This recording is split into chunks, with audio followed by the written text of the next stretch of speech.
Hey everyone, Adam Shelton here, and I'm here to walk you through my final practicum project. So let's go ahead and get started. I'm gonna go ahead and load this up. It's a little lengthy, so I'm gonna walk you through the key points first. One of the first things that I was really proud of, and it's also what I got a tech badge in, was my Powtoon. So I don't know if this audio is gonna kick in really loud or not. So let's go ahead and get started. I called the module Thinking Outside the Box, and we started with some tools and tips for the learners. This opening intro here, I just thought was super cute and was a great way here, let's adjust the audio, and was a great way to open it in a much more like light and fun way. My stakeholder wanted things to be introduced in a way that were easier and light and more conversational as opposed to your standard sort of module.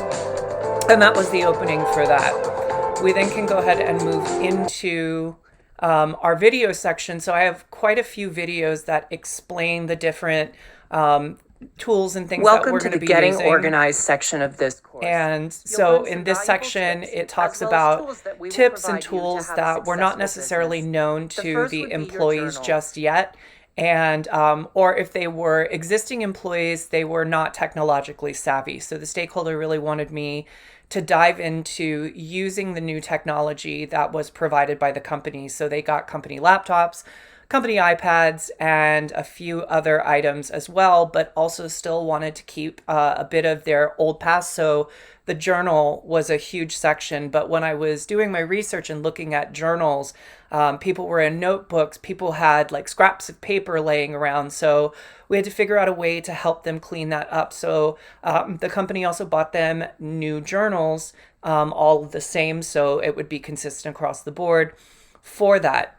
One of the things that I'm exceptionally proud of was my work in Camtasia here with animation and things like that, keeping different design principles in effect. So relating like images to motion to the closed captioning.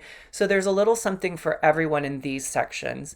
Now, when we move on, I didn't want to do like one continuously long module. I thought it was a little outdated and sometimes can just get monotonous, especially when you're learning new technology or math or things that some of these associates were struggling with when I did my original learner analysis.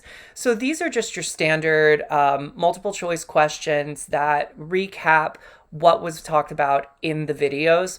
I found that this was a much more responsive way to introduce materials and also to add retention checks. So I did a variety of them. I did multiple choice. I did true and false, as well as some matching later. Here's another video that talks about tips and tools and planning for the future. That was one of the biggest things now that that you've we wanted journal, to address let's start in filling this it as out. well. And how to fill out the journal and things like that. I'm going to fast forward to this section because this was key for one of the stakeholders, because a lot of the times the employees wouldn't know their goals and they needed some sort of math or reference to help them do that.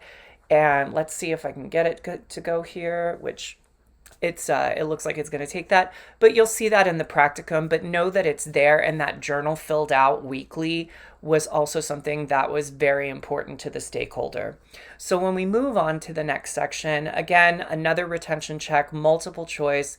And one of the ones that I'm specifically proud of in this section would be here. So matching. So these give the associates a chance to test their math skills and test the equations that were given to them in the beginning of the video module. So here you have a set of goals that you want the employee to match what their 21-day work week would look like, given the column 1, their total overall goal for the month versus their weekly goal based off of the days that they work. Let's go ahead and move on to the next slide. Another way to reiterate, just multiple choice. If you have a weekly goal of 38,000, what would your daily beauty goal be for an 18-day work month? This again, just breaking down the sections of the video and really helping them solidify how to calculate goals. I found that this was very important for the stakeholders. And also when speaking to the learners, I thought it was very interesting that the more senior ones knew what to do, but they hadn't really helped any of the new hires or some of the less seniored ones that might be struggling with their numbers. So this was a great way to introduce that and add a little independence to the beauty advisors slash selling associates. The next video talks about getting connected. So the next part of this was all about doing connecting with clients and building relationships. So the part of this that was interesting was not only was it a technology-driven course in the beginning, the second half of it was building client relationships. After the pandemic, they came back, and this was a high volume flagship door that did not have a lot of people coming back in. It was in the middle of Rockefeller Center in New York City, and they were used to high volume tourism traffic. So getting them technologically savvy, as well as working with the new tool, which was the electronic database, which is the second half of this module, was super important to the stakeholder as well as to the learners. The learners really wanted to share and express to me how to use the electronic database and how to cultivate clients. So once again, here's a cute little like POW tune at the end here. And then we get into the second half of the module, which is cultivating clients. This was a big one for we all know a lot of people. So we start off with your standard client interaction and work our way into things slowly. I didn't want to dive directly into the client database without giving them a point of reference. One of the big takeaways was to make sure that this seemed casual and approachable. So to do that, I started with something that had familiarity to the learners. But then what do you do after you've had that experience? And now how do you translate using the electronic client database into a normal like human interaction?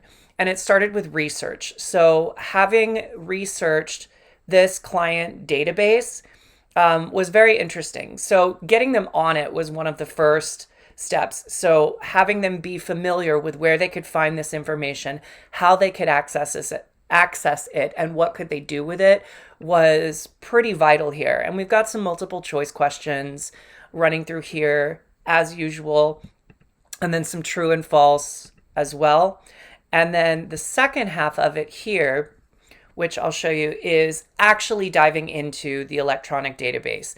One of the things that I wanted to share with them were things that I found that I pieced together from different people. And I actually spoke with other associates that worked in the store that didn't necessarily work in cosmetics, but used the electronic database as their main source of information and what they did to use it. And so I made some very interesting discoveries through here, and we offer quite a few suggestions. And this is what the home screen of the electronic database. And I highlighted the things that were directly related to cosmetics. One of the biggest things that I learned from talking to the selling associates that would actually be using this technology is they wanted something that was tailored to retail cosmetics. So I went in and I completely sympathized with that, because a lot of the times the programs that department stores use are more for clothing and high volume jewelry and retail. So there wasn't really a home for the electronic database for clients that shop cosmetics. And I went in and did a little bit more digging and found things that would work for them, that after having a few discussions with a few senior selling associates and a few of the lowest performing sales associates, what would be beneficial to both of them. And then this just breaks down each section and how to do it. The next thing after the client database dive in, if you will, the tutorial, the analysis, all of that. This is, again, the recapping of key features and what to look for in the module. We move into a section that I thought worked really well, because it connected everything together. And that was something super key, is figuring out a plan and what to do to reach out to clients, go into client analytics, and this video addresses those moments. So that being said, we went into, again, some more multiple choices about how to populate lists, how to search for clients, how to dive into clients. I had to really watch out for scope creep in this particular section, which is one of the challenges that I dealt with, was making sure that this was streamlined enough to fit within the time constraints that the selling associates would have had to complete this entire module and take away with it as much as they can.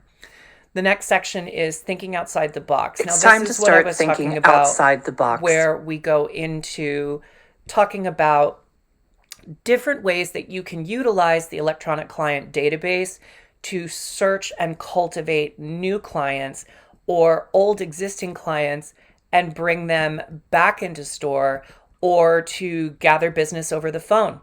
So in this section, it really breaks down the query builder and how to find notes. This was another part that I got a lot of survey response back on, that they wished that there was more on the query section, but I chose to focus on the simplest query that would be the most effective for them. So that's why we did the notes query instead of trying to break down the whole query, because you could do a whole 45-minute module alone on just the query section. This again goes back into our quizzes, where we highlight the key points of those quizzes and talk about remembering what they could do. Let me go back to that slide, because this one was a really good matching one. So this was talking about thinking outside the box, and I gave them a list of clients on column 1 and the response to what store promotions and like red flags that they should look for that would make them want to contact specific clients. So pairing these together and working with my stakeholders, she really wanted to identify the shopper that would be coming in for these events and help make it easier for them to do so. And in this last section here, it's all about putting it together and going beyond the research of that, but looking at your client relationships and diving deeper into client analytics, and even encouraging them to work with other selling associates in the store, because what we found is that the associates that were performing very well also had interstore relationships. So if there weren't cosmetic clients coming in, there were clients coming in to buy dresses, shoes, handbags. So we wanted to identify that in this section as well. And I keep saying we. So by we, I mean my stakeholder and myself, to bring this to life. And having worked at Saks before, it can be a pretty daunting animal and a large task to undertake. So we wanted to make this as casual and easy as possible, and how to fill in those gaps for the client needs. Then going into our last set of quizzes, where they go into that.